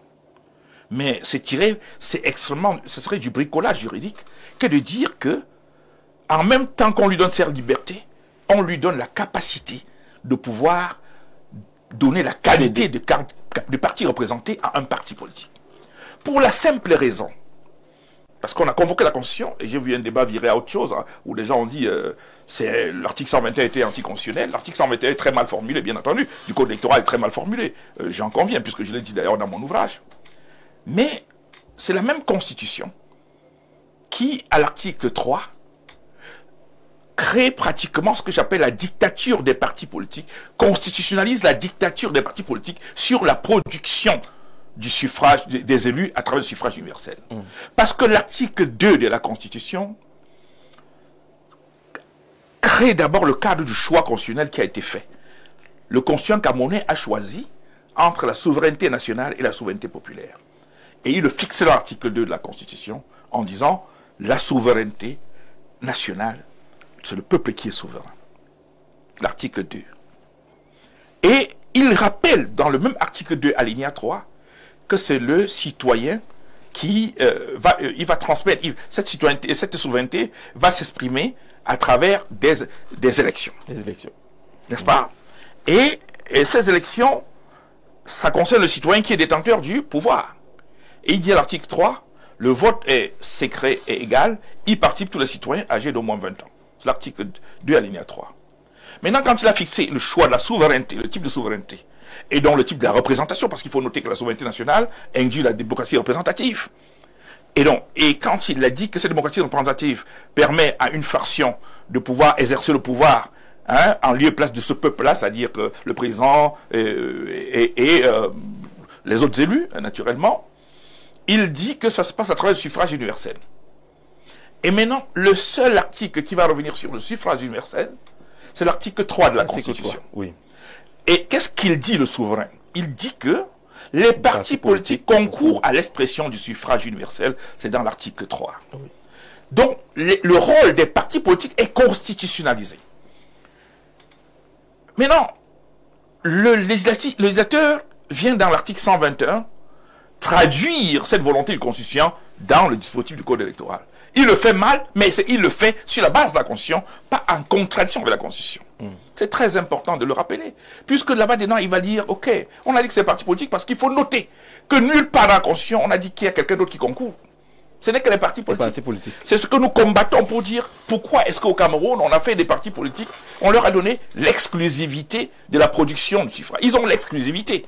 Et c'est pour ça que, pour aucune élection au Cameroun, en dehors de l'élection présidentielle où il y a les candidatures indépendantes, pour aucune élection au Cameroun, vous ne pouvez faire l'économie des partis politiques. C'est ce que je combats personnellement, parce qu'il faut des candidatures indépendantes. Et je voudrais ici signaler sur votre plateau que cette disposition est d'ailleurs contraire au droit régional. Parce que le droit régional refuse tout cadre légal de production des élus qui exclurait la possibilité des candidatures indépendantes ou alors qui oblige les citoyens à passer par des partis politiques. Je dois rappeler en cela que le juge africain, dans le cadre de la Cour africaine des droits de l'homme, sa première décision rendue de fond, la première décision de fond rendue par le juge africain, c'est sur cette question de candidature indépendante. Et d'ailleurs, Alain Diolinga, il a fait un très excellent article pour commenter cette décision rendue par la Cour africaine, je crois, il y a 6 ou 7 ans. Et donc, ce droit national est contraire au droit régional. Mais quand j'ai fini de dire, on reste maintenant dans le droit local, de ce droit national, pour dire, est-ce qu'il y a une inconstitutionnalité de l'article 121? Est-ce qu'il n'y a pas de source constitutionnelle de la formulation qui a fait? Il y a une source constitutionnelle, puisque le constituant dit que les partis politiques concourent, il n'y a personne d'autre qui le fait. Et donc, les partis politiques ont l'exclusivité de la production, de gestion de suffrage au Cameroun. Ils ont l'exclusivité, et ça qui est traduit dans le code électoral. Maintenant, quand ils ont fini de dire, l'article 15 vient de rappeler, dans un chapitre précis qui concerne les élections parlementaires, les élections le Parlement. Et il y a toute une thèse qui a été faite sur les problèmes constitutionnels. C'est-à-dire que dans la hiérarchie possible ou voulue dans des dispositions constitutionnelles. C'est-à-dire que certains articles peuvent contredire d'autres. Comment on fait, par exemple? Est-ce que les différents articles de la Constitution ont la même valeur? Si déjà on a pu régler la question au niveau doctrinal de la valeur préambulaire, de la valeur constitutionnelle du préambule de la Constitution, ça veut dire aussi qu'on admet au Cameroun que toutes les dispositions sont égales. Oui. Sauf que l'article 15 dont il s'agit traite des questions d'élection des députés. On peut donc dire, c'est ce que le Constitution a voulu, ça s'applique pour l'ensemble. Sauf que je ne vois pas là où on va tirer la source de la capacité que ce même citoyen a de pouvoir faire ce qui est contraire à ce que la Constitution a prévu. C'est-à-dire que lui, c'est le parti politique qui investit. Il n'y a nulle part qui est prévu que l'individu peut s'investir lui-même. C'est le parti politique qui investit. Donc donne la qualité permet d'avoir la qualité d'élu. C'est ça le constituant camerounais. Les partis politiques concourent à l'expression suffrage. Et le législateur vient dire, vous avez fait les élections par liste. Et les listes vont être faites par un parti politique. Hein? Donc, à ce niveau, on peut donc admettre que c'est la Constitution qui donne le pouvoir aux partis politiques de donner la qualité d'élu. Maintenant, le même constituant dit que quand il a fini de donner la qualité d'élu, ça ne veut pas dire qu'il te tient. Dans l'assemblée dans laquelle, où il t'envoie, tu n'es plus tenu de suivre ce qu'il a dit. Mais le constituant n'a pas dit que hors de cette assemblée, tu as une autre qualité qui est celle de faire ce que lui, le parti politique, a comme mandat donné par le constituant. C'est-à-dire de produire des élus. C'est le parti politique qui produit les élus dans le droit électoral camerounais. Ce n'est pas l'élu qui se produit lui-même. Bien que ce soit l'élu, le citoyen, qui soit détenteur du mandat, le constituant a fait des partis politiques le seul canal par lequel tu deviens élu. En dehors de l'élection présidentielle pour laquelle tu peux passer par des candidatures indépendantes. À quel niveau donc l'élu produit par le parti politique, par exemple de forme l'exemple, à quel niveau donc l'élu là va tirer un pouvoir pour pouvoir donner la qualité de parti représenté à un parti? C'est là où le problème se pose. Maintenant, il peut y avoir d'autres interprétations, mais le juge constitutionnel va trancher, forcément. D'accord, c'est suffisamment clair là-dessus. Il est Kamga, vous le dites clairement, Maurice Kamto peut compétir, il a le droit, et il doit de tous ses droits. Justement, il y a des possibilités, mais vous voulez éviter qu'il se retrouve sur un chemin qui risque d'être compliqué et qui pourrait créer une jurisprudence qui ne lui servirait pas pour cette élection. On va prendre une petite respiration, le temps d'accueillir Nadège Yougen.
Retour sur le plateau donc avec notre invité Dr Hilaire Kamga et Nadège Yougen qui s'est installé et qui est un peu l'interface entre ce plateau et vous qui regardez à la maison, les internautes également. Elle a pu noter quelques préoccupations.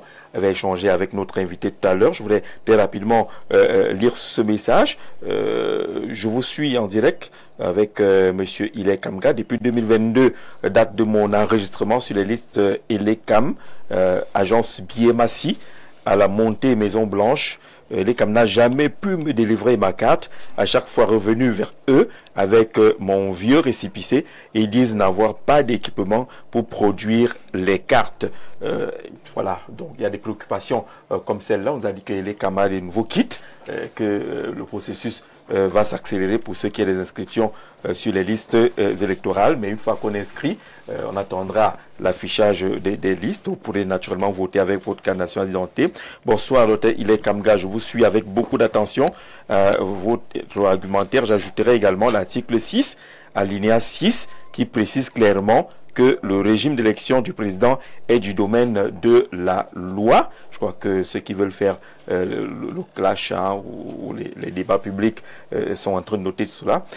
Jean-Jacques Zé, eh bien le bonsoir. Une question pour le docteur concernant le sujet du mandat impératif. Si les élus démissionnaires du SDF qui ont rejoint le MRC étaient les seuls élus du SDF, qui du SDF ou du MRC pourrait investir un candidat, ou bien les deux, docteur Abakar depuis Garoua. J'espère que le DR veut dire docteur Abakar depuis Garoua. Et il nous prend un cas de figure. Hein, si tout le monde se reverse finalement du côté du MRC et que le SDF n'a plus finalement d'élus, qu'est-ce qu'on en fait? Qu'est-ce qui peut se passer dans ces conditions-là? Non, mais écoutez, c'est pour ça, là c'est le versant du problème. Parce que même la loi, il faut toujours comprendre qu'il y a l'esprit et la lettre de toutes les lois. Dans quelles conditions on crée cette disposition que nous combattons d'ailleurs en 2012? C'est parce qu'il y a une pléthore de candidats lors des élections précédentes.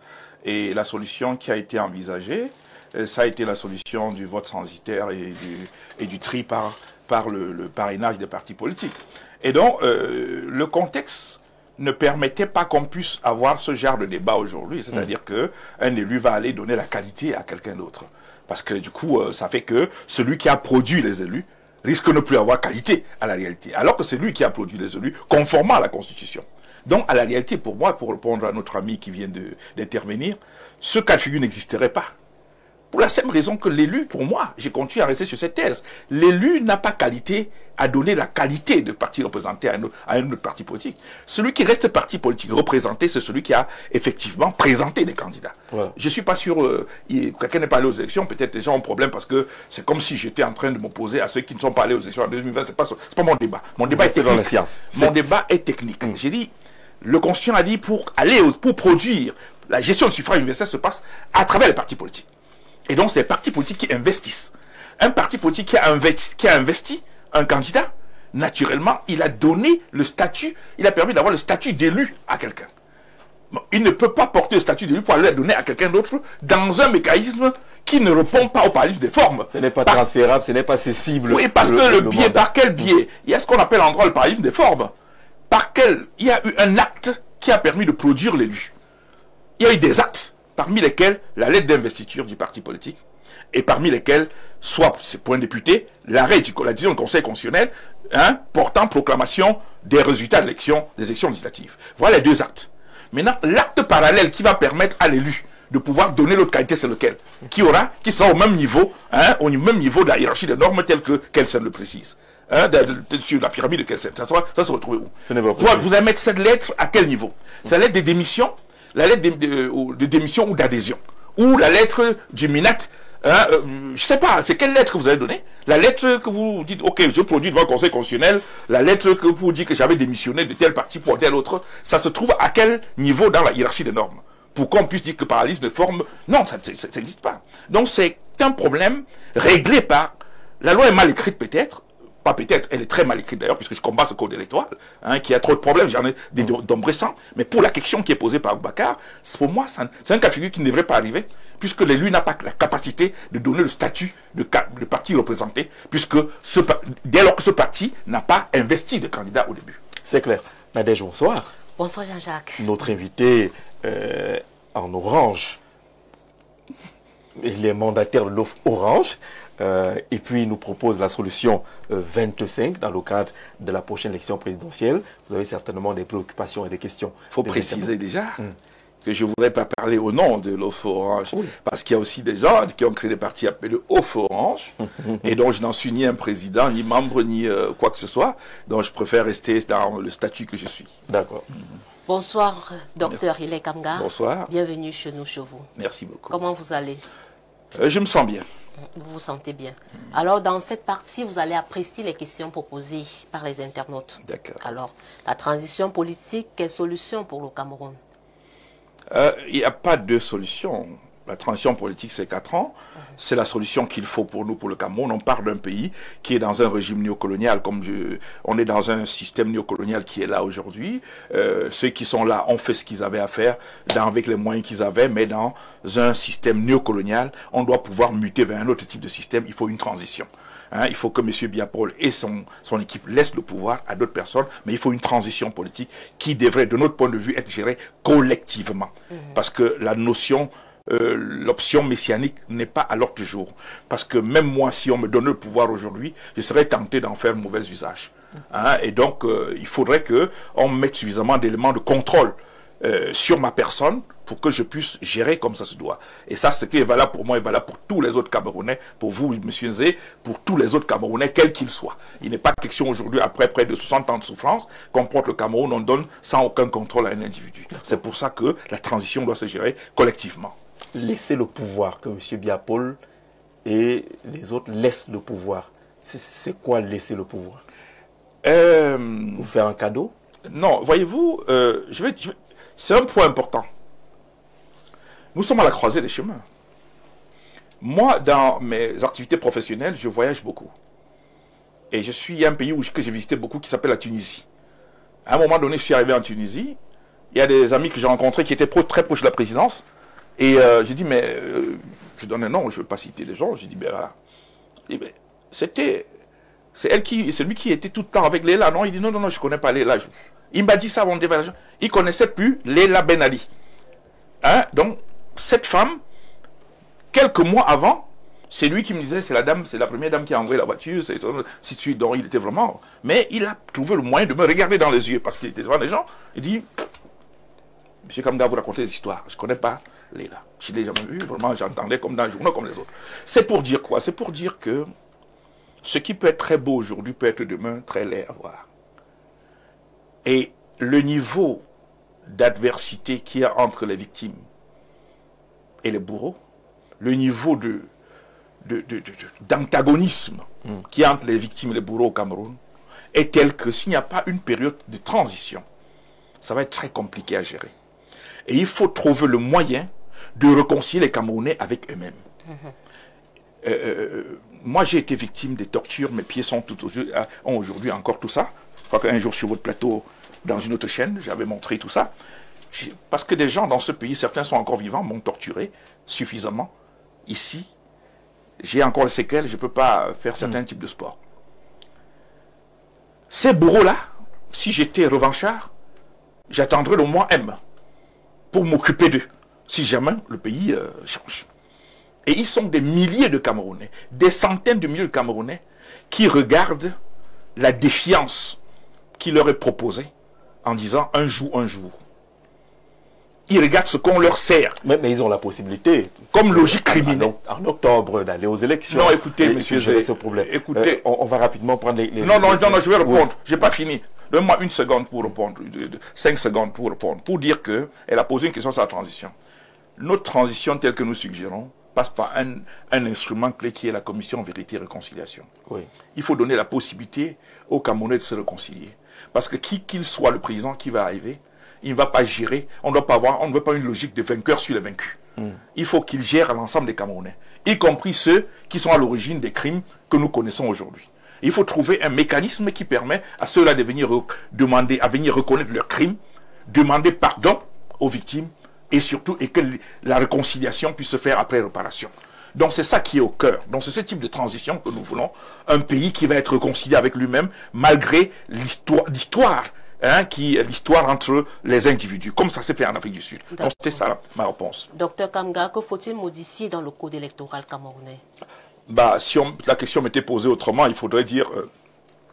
D'abord, j'ai recuse ce code, je l'ai dit, c'était une hérésie juridique qui nous a été servie, ce n'est pas un code électoral, mais puisque c'est ça qui est en vigueur, appelons ça code électoral, qu'est-ce qu'il faut changer? Il y a 100 choses à changer, je l'ai dit dans un ouvrage que j'intitule Les 100 problèmes du code électoral. Donc maintenant, s'il y a des urgences, si on peut parler en termes d'urgence, bon, rapidement, il faut faire quelque chose. La première chose qu'il faut faire pour moi, c'est déjà au moins constater, qu'on permette que les gens constatent les fraudes. Ça, c'est la première chose. Qu'on puisse constater les fraudes par des actes d'huissier. Ça, c'est un premier élément important. Que la question des PV, la transcendantalité entre les PV, que le PV de l'ECAM fait foi, ça ne doit pas faire foi. Et les gens étaient ensemble dans un bureau, ils ont eu des PV, tous les PV ont la même valeur, s'ils ont le même saut. Donc cette égalité des PV est pour moi une question centrale. Troisième élément, la question de financement des campagnes électorales et le balisage juridique de l'usage du matériel administratif pour les campagnes. Il faut l'égalité entre les candidats. Un autre élément fondamental, ce serait de revoir les pièces. Il ne faut pas que le sort des candidats dépende de certains fonctionnaires qui peuvent agir comme ils veulent pour bloquer. Donc tout ça doit être revu dans le code électoral. Il y a plein d'éléments qu'il faut revoir. L'autre élément fondamental, j'allais oublier, c'est-à-dire il faut que le code électoral clarifie qui est l'organe qui répond des élections au Cameroun. Techniquement, c'est pas réglé. On est victime d'une véritable escroquerie en droit électoral au Cameroun, parce qu'on fait croire aux Camerounais que c'est l'ECAM qui est l'organe de gestion des élections, mais l'organe gère partiellement les élections. Son rôle s'arrête au niveau des commissions communales. Après les commissions communales, l'ECAM est participant au processus comme les autres participants, mais il n'est pas le gestionnaire du processus. D'accord. Paul Biya, candidat à la présidentielle de 2025, que pensez-vous? Bon, c'est une question compliquée. Pour la simple raison que ça ne fait pas partie de mon vocabulaire. Je respecte les aînés, je respecte les parents. Le roi Sokudju, qui est l'un de mes parents aujourd'hui, vous connaissez son âge et le temps qu'il a fait au trône aujourd'hui. Beaucoup des activités qu'il mène sont réglées par ceux qui sont autour de lui. Il sait comment ça se gère parce que c'est un royaume. Je connais ce que c'est qu'une personne âgée, qui a un certain âge, c'est un sage aujourd'hui. Et il devrait, au lieu de galvauder son statut de sage, il devrait pouvoir ne pas céder à cela. Parce que comme j'ai dit, c'est sa photo qui va faire la campagne. Et c'est sa photo qui va être déclarée élue malheureusement. Parce qu'il ne peut pas faire une campagne comme il le faisait avant. La dernière fois, il nous a fait une campagne, je crois, de quelques 7 minutes, quelque part, à Maroua. Je ne suis pas certain qu'il le fasse de la même manière, peut-être qu'il fera partie de vos cas. Vous pensez quand même que le Cameroun mérite mieux, et M. Biya devrait être un sage que les gens devraient venir consulter. Donc sa candidature pour moi, c'est qu'ils s'entêtent à le vouloir, c'est parce qu'ils n'ont pas compris la commission vérité et de conciliation. Je sais qu'ils le font parce qu'ils ont peur pour eux-mêmes. C'est pour ça qu'on semble obliger M. Biya à être candidat. Ce n'est pas pour les Camerounais qui le font. Ils se disent que Biya, Paul, est la garantie pour eux de leur vie, de leur sécurité et de leur survie, au regard des crimes que certains ont commis. Donc de ce point de vue, je pense que ce n'est pas tout à fait indiqué de continuer à pousser ce papa qui a droit à la retraite d'être candidat. Donc ce n'est pas une candidature pour moi attendue. D'accord. Est-il possible de lutter contre le chômage des jeunes au Cameroun? C'est une question de système. C'est une question de système. Si un pays n'a plus d'opportunités, naturellement, on ne peut pas lutter. Si vous tuez toutes les opportunités, il n'y a plus de chômage. On ne peut pas lutter contre le chômage, on ne peut pas le faire. Mais si on crée les opportunités, le chômage va régresser immédiatement. Donc si vous tuez l'ensemble des opportunités qui pourraient exister, parce que regardez, le discours de M. Biya, l'avant-dernier discours de M. Biya, je crois, l'avant-dernier, on lui a fait faire des choses inadmissibles. Présenter des individus qui ne sont pas des modèles aux jeunes comme c'était des exemples de réussite. Vous, les journalistes les plus sérieux, pour les journalistes qui sont sérieux, comme Jean Jarzé, c'est pas s'il il a pu faire le travail là-dessus, tous les journalistes sérieux qui ont pu enquêter après pour voir les noms que M. Biya Paul lui-même a prononcés, sont rendus compte que ça ne pouvait pas être des symboles. Donc quand vous avez un pays où on met des gens qui ne sont pas des symboles comme des symboles, il ne peut pas donc créer de la richesse, il ne peut pas créer d'emploi, mais on dit que c'est eux qui sont des symboles, naturellement, vous fermez les portes aux opportunités de création de richesse, avec pourtant un pays qui a des opportunités. Donc lutter contre le chômage, aujourd'hui au Cameroun, c'est quelque chose que d'autres peuvent faire, mais pas le système qui est là. Il y a des bons ministres que je connais très bien, qui ont des très bons projets, mais ils ne peuvent pas les implémenter de manière sérieuse, parce que justement le système ne permet pas cela. D'accord. Voilà. L'opposition ou les forces de changement ont-elles les armes nécessaires pour renverser le parti au pouvoir? Oui, l'opposition, les forces de changement en ont les armes. Mais ils sont dans une posture aujourd'hui. Voyez-vous, si on vient attaquer Yaoundé et que la base BBR de Douala ne peut pas intervenir rapidement, si vous avez les meilleures armées qui sont dispersées de part et d'autre, et vous êtes incapable d'avoir un commandement unique, il est évident que l'ennemi va prendre le contrôle de Yaoundé. Parce qu'il n'y a pas de commandement unique. Si une seule personne ne peut pas dire à la BBR, à Douala, nous on veut les chenilles à tel endroit. On dit à Koutaba, voilà, on veut que les avions, nos aéroportés viennent. Si une personne ne peut pas le dire, ça veut dire que quelles que soient les munitions que vous avez, l'ennemi stratégiquement va venir et vous battre sur votre propre terrain. Donc les forts changements ont les moyens et les armes nécessaires pour avoir obtenu le changement. Mais s'ils ne font pas leur aggiornamento pour essayer de voir comment cette énergie-là est orientée vers l'objectif, ils ne pourront pas. C'est de ça qu'il est question. Et pour sortir, s'il arrive que vous soyez président de la République, comment comptez-vous lutter contre la crise du Nozo? Non, d'abord, première chose, je n'ai jamais présenté un projet de société. J'ai présenté au peuple camerounais avec le cardinal Toumi un projet conjoncturel de transition dans lequel, dans 270 pages, le feront. Donc, je n'ai pas rêvé de présenter un projet de société. Mais le projet conjoncturel, c'est un projet de gestion de Cameroun dans une transition pour produire un Cameroun nouveau, c'est-à-dire la Troisième République. Donc à ce niveau-là, tout est mis en œuvre, tout sera mis en œuvre pour produire cette troisième république, parce que nous l'avons pensé, on l'a théorisé, on l'a structuré et on a présenté aux Camerounais ce qu'on peut faire dans une transition pour produire un pays d'opportunités après la période de transition. Vous vous plaisez dans ce rôle de celui qui n'est pas devant, qui ne présente pas de projet de société, qui n'est pas candidat lui-même? Vous êtes quoi, une sorte de 10 dans le football? Vous voulez faire les passes décisives? Pourquoi vous-même, vous n'êtes pas buteur? Voyez-vous, en 2011, beaucoup de Camerounais m'attendaient comme le candidat, puisque, voilà, et vous êtes très au fait de le niveau de popularité. Je ne l'ai pas fait parce que j'étais dans une logique où je voulais le collectif. Ils pensaient que ce n'est pas ma petite personne qui était la plus importante, c'était que, bon, c'était peut-être un mauvais choix. 2018, j'ai voulu que les gens collectivisent, j'étais candidat, j'avais annoncé, j'étais candidat, bien entendu. Mais j'ai dit la condition, cette candidature ne pouvait se faire que, pas pour le spectacle, pour la réussite. Et pour la réussite, il fallait qu'on mutualise. Et je n'ai pas pu obtenir les élans de mutualisation nécessaires. Naturellement, j'ai dit, je ne vais pas au spectacle de la candidature pour être classé bon deuxième. Le Cameroun n'a pas besoin de savoir qui était le bon deuxième, bon troisième, bon quatrième, bon cinquième. Le Camerounais, aujourd'hui, veut savoir qui l'a libéré. Est-ce qu'il est libéré? C'est ça qui est la question. Maintenant, il faut que les gens, que cette équation-là soit bien comprise par les acteurs qui sont là et qui sont porteurs, détenteurs d'enjeux et d'opinions. Qu'ils comprennent que le niveau de souffrance dans lequel le Camerounais est ne prédispose pas qu'on parte à une compétition pour être quatrième, cinquième, sixième et être content pour sa carte de visite. Le Camerounais veut savoir si on l'a libéré. C'est-à-dire si tu es premier, si le régime Biya Paul n'est plus là. C'est ce que vous dites à la multitude de candidatures annoncées qu'on a aujourd'hui, parce qu'on en compte déjà pratiquement à l'appel aujourd'hui, venant de partout, des déclarations d'annonces de candidatures. Est-ce que c'est des aventuriers? Non, non, écoutez, je ne veux pas aussi me livrer à ce spectacle quand même. Ou c'est des libérateurs engagés? Non, nous savons aujourd'hui qu'il y a 3 principales candidatures bien déclarées. Ça, c'est le reste, ça peut faire du 3 spectacle. principales? Oui, oui, bien sûr, bien sûr. Maurice Kamto, il y a Maurice Kamto, il y a Kamalibi et puis il y a Karemouna. Donc, vous ne citez voilà. pas Joshua aussi? Voilà, peut-être, bon, voilà, Joshua aussi. Bon, voilà, mais il y a quand même un certain nombre de gens qui, peut-être parce que la déclaration de candidature peut ouvrir les médias et ouvrir d'autres opportunités, on le déclare. Moi, je ne fais pas de la déclaration fantaisiste. Il y a des leaders qui pourraient faire mieux que de déclarer leur candidature et qui font des choses extraordinaires. Et c'est sans minimiser les autres candidats, bien entendu. Mais je veux dire, moi qui suis sur la scène et qui vois la scène, je pense qu'il y a pas plus de 5 candidatures sérieuses qui sont sur le terrain aujourd'hui. Et donc, on ne peut pas dire que c'est beaucoup. Ce n'est pas encore beaucoup. Donc, le Cameroun est capable d'avoir 10 candidatures sérieuses, et bien sérieuses. Et c'est parce que je crois en cette possibilité d'avoir 10 candidatures sérieuses que j'estime que ces 10 personnes devraient pouvoir converger pour créer la masse critique, pour créer l'électrochoc nécessaire qui permettrait de libérer le Cameroun.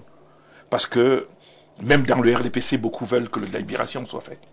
Même dans le RDPC, parce que j'ai beaucoup d'amis au RDPC. La question aujourd'hui, c'est que certaines personnes ont peur du lendemain. Ils ont peur. Parce qu'il faut libérer le RDPC et même libérer M. Biya. Parce que vous ne pouvez pas comprendre, que je ne peux pas comprendre jusqu'à quel niveau les gens peuvent être autant criminels pour faire subir à un papa autant des choses aussi graves. Mais écoutez, il a besoin de se reposer. Quand on voit ce spectacle qui est offert le 20 mai, ça nous pose un problème. D'accord. On a besoin de... Donc c'est quelqu'un de bien. Et sur les 4 ou 5 noms cités, vous pensez que tous ont des capacités à pouvoir libérer ce Cameroun-là? Bon, voyez-vous, vous posez... vous inversez les paradigmes. Enfin, vous laissez le paradigme populaire. Hein, c'est-à-dire que, bon, moi, j'ai pas peur d'être impopulaire dans mes positions. Très souvent, je suis très impopulaire dans mes positions, mais l'histoire me donne toujours raison. Et parce que je suis un croyant. Hein, j'aime rappeler que même Jésus a perdu les élections. Hein, il a perdu les élections. Et quand il s'est agi de choisir entre Barnabas et lui, il a perdu. Donc, mais pourtant, il était porteur de vérité. Il était porteur de vérité et il était minoritaire. Il a fallu plusieurs siècles après qu'on se rende compte qu'il n'est pas porteur de vérité. Donc, je n'ai pas peur d'être minoritaire lorsque je dis ce que j'ai à dire. Donc, vous inversez, enfin, vous portez l'opinion de ceux qui inversent les paradigmes pour voir un libérateur. Moi, je ne vois pas les gens en termes de celui qui va libérer le Cameroun. Le Cameroun doit se libérer dans une dynamique collective. Et on peut permettre cela au Cameroun. On a les moyens de pouvoir le faire. Il faut que chacun puisse avoir raison garder. Mais non, si la compétition, c'est celle de dire, ok, j'ai arrivé le bon score, je suis sorti, un peu comme les gens disaient, il est sorti premier après tel. Bon, moi, je ne veux pas ça. Alors, si votre initiative ne prospère pas, vous faites quoi? vous laissez les gens aller aux élections, vous croisez les bras, vous ne soutenez pas de candidat? Bon, chaque élection en son temps. Je continue de croire que ce que nous portons comme initiative va prospérer. Après la rencontre avec M. Libi, au congrès de Libi, j'ai rencontré d'autres leaders, et une leader très très intéressante avec laquelle on a discuté toujours, dont on est en train la mayonnaise est en train de prendre. Donc je ne peux pas aujourd'hui partir de l'hypothèse que si ça ne prospère pas. Je crois que ça va prospérer. Je crois que jusqu'à la dernière minute, les gens vont comprendre l'urgence de converger, l'urgence de la convergence des forces, de cette dynamique collective que nous mettons, l'urgence de transacter sur le pouvoir, hein, de négocier la transition. Et donc je crois en cela. Maintenant, au moment où, quand on sera à l'heure du bilan, et quand j'ai pas été écouté, nous n'avons pas été écoutés, à ce moment-là, Jean-Jacques, je suis au Cameroun, je serais très intéressé de répondre à cette question-là. Mais je ne peux pas en même temps postuler l'échec alors que je suis dans une conquête de l'opinion pour adhérer à une idée. Hein, parce qu'il faut que les Camerounais comprennent ce que nous portons comme idée pour influencer même leurs leaders à porter une oreille attentive, pour ceux qui n'en ont pas encore apporté une oreille attentive.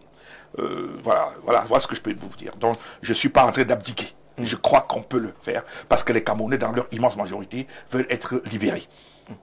Qu'est-ce qui est, pour vous, important maintenant, puisqu'on sort de l'émission, pour les Camerounais, dans la préparation vers ces élections-là? Qu'est-ce qu'ils doivent faire? Comment doivent-ils se comporter? La première chose, d'abord, les Camerounais eux-mêmes, nous sommes toujours dans la campagne pour les 15 millions de soldats électoraux. Il faut s'inscrire massivement. Il faut s'inscrire massivement. Parce que la structure de l'électorat de ceux qui sont déjà inscrits aujourd'hui peut donner lieu à une compétition peut-être ouverte entre les forces du changement et les autres. Il faut inverser la tendance. Pour le 1 mois qui reste environ pour s'inscrire, il faut que le maximum de Camerounais aillent s'inscrire. Que chacun puisse avoir son arme. C'est pour ça que je parle de soldats électoraux.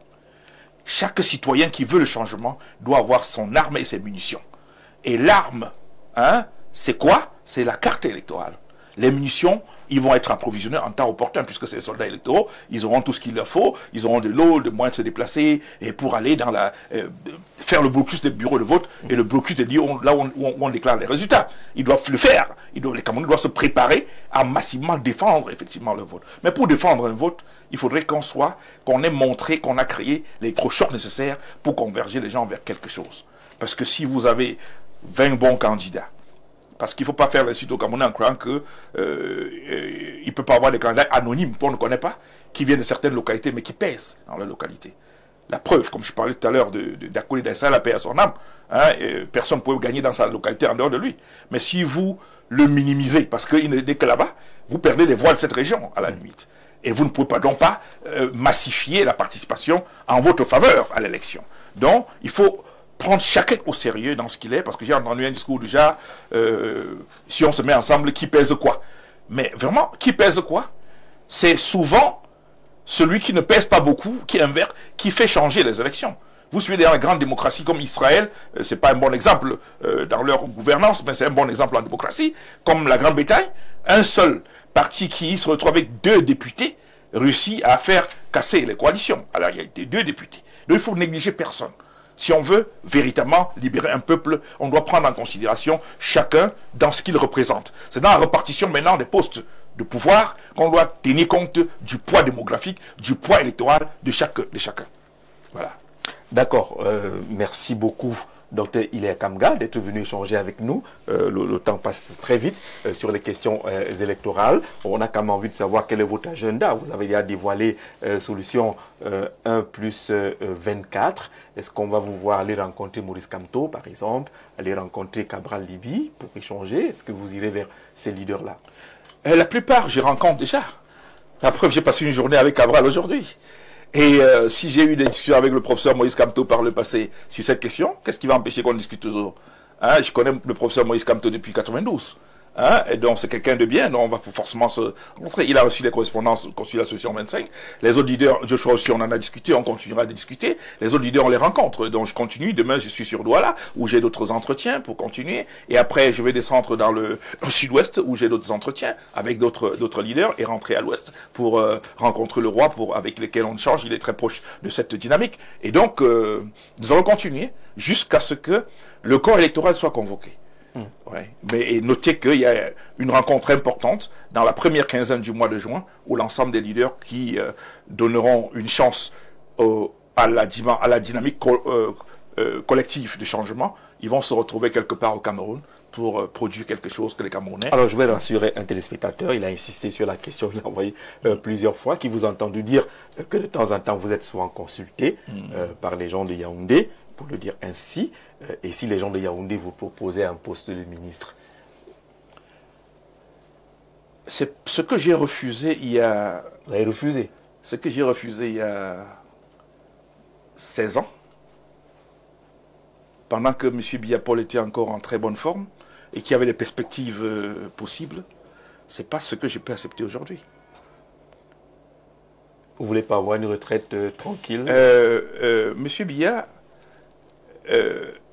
m'a envoyé ses émissaires pour plusieurs des postes ministériels, Élection Cameroun, à l'ONEL en son temps, et la Commission des droits de l'homme et des libertés. Toutes ces propositions m'ont été faites. Hein, mais ça ne correspondait pas à la bataille que je mène. Parce que j'estimais en ce moment-là que beaucoup des Camerounais croyaient en moi. Et j'ai dit, quand j'aurai fini de prendre le poste, je peux encore passer à Mokolo, et que les gens disent, ouais, grand, ouais, donc vraiment, on est content. Mais vous pouvez être le seul. Non, c'est pas possible. Donc, vous pouvez pas être le seul. Et vous parlez donc de ma retraite. J'ai passé le temps à me sacrifier pour la lutte, mais j'ai mis aussi en place depuis 1996 un cabinet qui marche bien. Je ne veux pas attendre, comme certains fonctionnaires, à plus de 50 ans, pour chercher comment je fais de ma retraite. J'ai aucun problème de retraite. Je n'ai pas faim.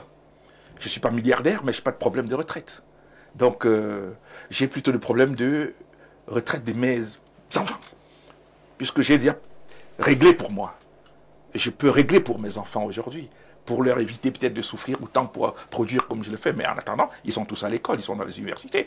Hein, donc, je n'ai pas ce genre de problème. Pour dire je prépare la retraite ou je pars. Je n'ai pas ce genre de problème. Merci, c'est clair. Merci d'être venu. Merci Nadège. Merci à toutes les équipes techniques et rédactionnelles qui ont préparé ce programme. N'oubliez pas la rediffusion dimanche lorsqu'il sera 7 h. Vous retrouverez Dr Hilaire Kamga avec toute sa franchise et toute sa technicité sur les questions électorales. Très bonne soirée à tous.